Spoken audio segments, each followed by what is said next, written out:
नमस्कार दोस्तों, मैं रोहित प्रजापति केआर क्लासेस में आप सभी का स्वागत करता हूं। तो दोस्तों, पिछली वीडियो में हमने एक्सरसाइज 7.2 के क्वेश्चन नंबर 5 तक कंप्लीट करा था और इस वीडियो में हम क्वेश्चन नंबर 6 से स्टार्ट करेंगे।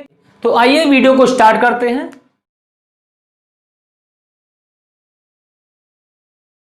तो देखिए, तो आइए क्वेश्चन नंबर 6 को देखते हैं। क्वेश्चन नंबर 6 में बोला क्या है, यदि बिंदु 1, 2 और 4, y x, 6 और 3, 5 इसी क्रम में लेने पर एक समांतर चतुर्भुज के शीर्ष हो तो x और y के मान ज्ञात कीजिए। इसका मतलब ये चार क्वेश्चन में चार शीर्ष हैं और वो चारों ही शीर्ष एक समांतर चतुर्भुज के दिए हुए हैं। तो यहाँ हमने a b c d एक समांतर चतुर्भुज के शीर्ष लिए हैं। अब यहाँ देखते हैं कि जो AC विकर्ण है और BD विकर्ण का जो एक मध्य बिंदु है वो दोनों का ही मध्य बिंदु P है। इसका मतलब AC विकर्ण का मध्य बिंदु P और BD विकर्ण का मध्य बिंदु P वो दोनों बराबर होंगे। तो यहां हम क्वेश्चन में लिखेंगे AC का मध्य बिंदु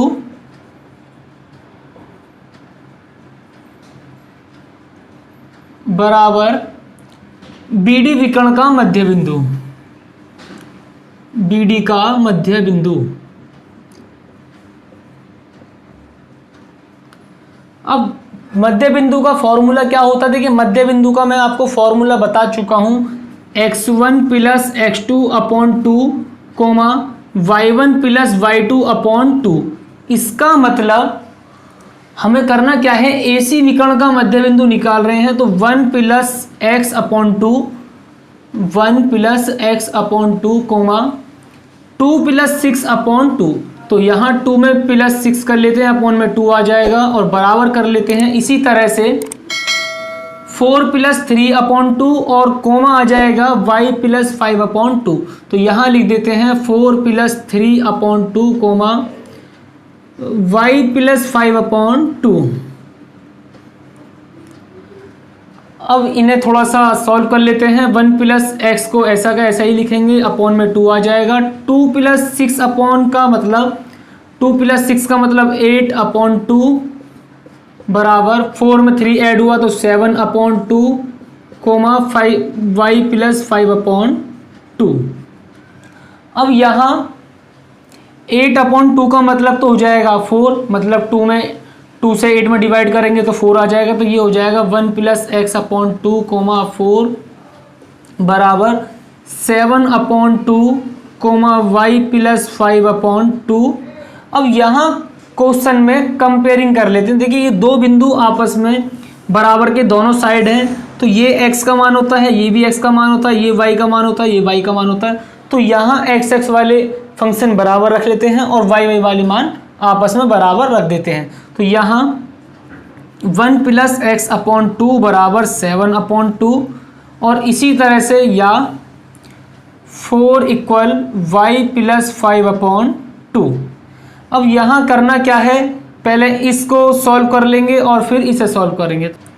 तो 1 प्लस एक्स अपॉन 2 बराबर 7 अपॉन 2 को ले लेते हैं। यहाँ 2 से 2 कैंसिल हो जाएगा, तो ये हो जाएगा 1 प्लस एक्स इक्वल 7।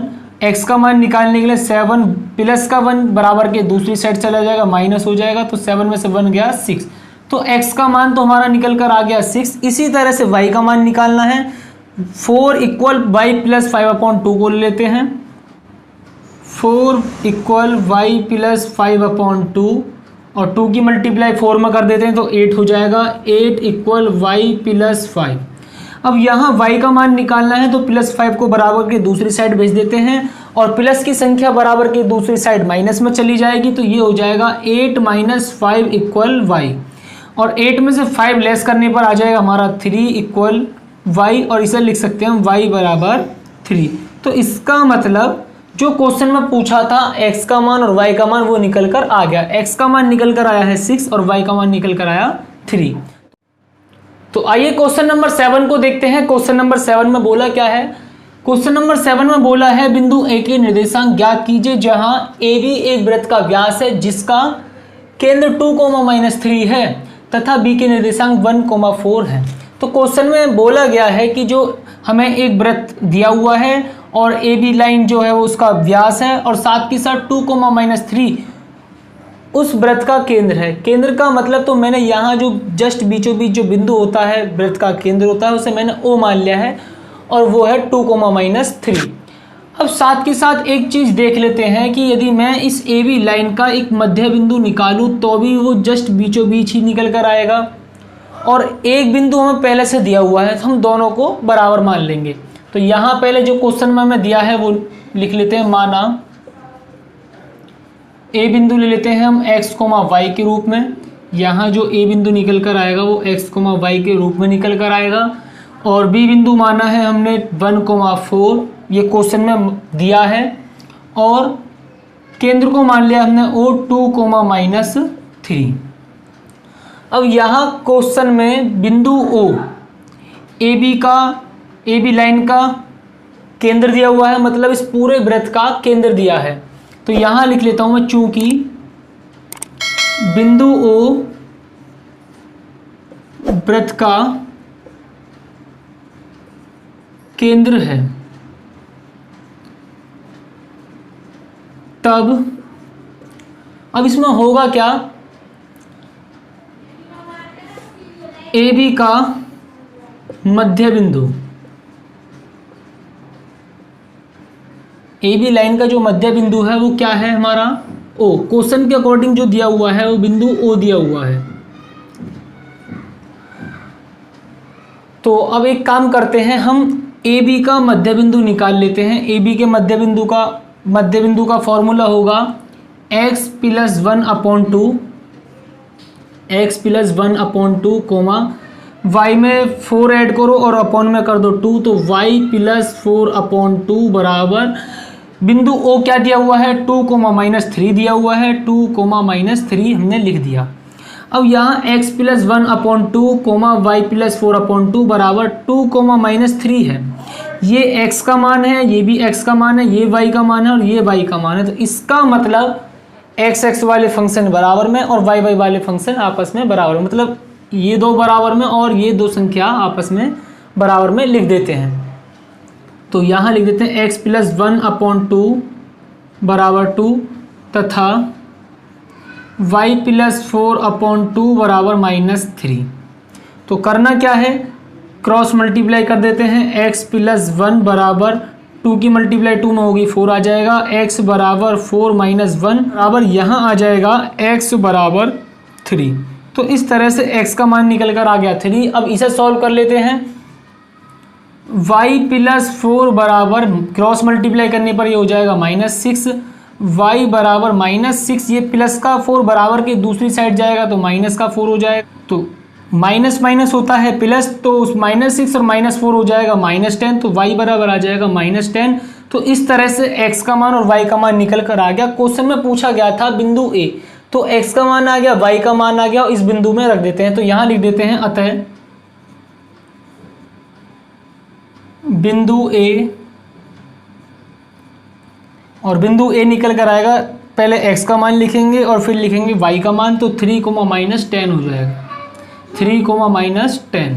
और यही आपका क्वेश्चन नंबर 8 को देखते हैं। क्वेश्चन नंबर 8 में बोला क्या है, क्वेश्चन 8 में बोला है यदि a और b क्रमशः -2, -2 और 2, -4 हो तो बिंदु P के निर्देशांक ज्ञात कीजिए, ताकि AP बराबर 3/7 AB हो और P रेखाखंड AB पर स्थित हो। इसका मतलब क्वेश्चन में ये दिया हुआ है कि यहाँ हमें एक AB लाइन दी होगी और AB लाइन पर बिंदु P स्थित होगा। अब देखिए यहाँ क्वेश्चन में P बिंदु इस AB लाइन को इंटरसेक्ट कर रहा है, मतलब विभाजित कर रहा है। इसका मतलब जो बिंदु P हुआ, जो बिंदु P है वो विभाजन बिंदु है, और विभाजन बिंदु किस फॉर्मूले से निकलता है, विभाजन सूत्र से निकलता है। अब यहाँ क्वेश्चन में बिंदु P निकालने के लिए हमें रेशियो निकालना पड़ेगा, और वो रेशियो निकलेगा इस कंडीशन से। तो यहाँ पहले जो क्वेश्चन में दिया है वो लिख लेते हैं, a -2, -2, और b बिंदु दिया हुआ है 2, -4। अब साथ के साथ यहाँ कंडीशन लिख लेते हैं, AP बराबर 3/7 AB। अब इस AB को बराबर के दूसरी साइड लेकर आए तो ये हो जाएगा AP/AB बराबर 3/7। इसका मतलब ये हुआ कि AP/AB बराबर 3/7 है। तो AB डिस्टेंस जो 3 हुई और ए बी डिस्टेंस जो टोटल हुई है वो हुई 7। तो इसका मतलब ये डिस्टेंस है 3 और ये टोटल डिस्टेंस हुई हमारी 7। अब यहाँ एक चीज़ देखने की ज़रूरत है कि जब ए से लेकर के बी तक की टोटल डिस्टेंस 7 है और ए से लेकर के पी तक की डिस्टेंस 3 है, तो टोटल बची हुई डिस्टेंस कितनी होगी 4। तो यहाँ लिख देते हैं 4। तो अब रेशियो क्या निकल कर आएगा, देखिए ये जो लाइन है वो 3 और 4 में डिवाइड हो रही है, तो इसका मतलब जो रेशियो होगा वो निकल कर आएगा 3:4। तो यहाँ लिख देते हैं चूंकि बिंदु P ए बी रेखा को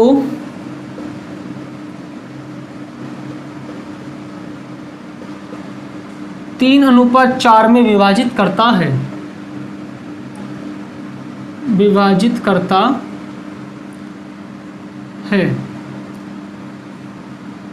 तो अब क्वेश्चन को कर सकते हैं। अब क्वेश्चन में करना क्या है, विभाजन सूत्र का फॉर्मूला लगाना है, इंटरसेक्शन फॉर्मूला, और अनुपात हमारा हो जाएगा 3:4। तो m1 का मान दिया है हमें 3 और m2 का मान दिया हुआ है 4। अब फॉर्मूला लगा देते हैं। फॉर्मूला होगा px, y बराबर m1x2 plus m2x1 upon m1 plus m2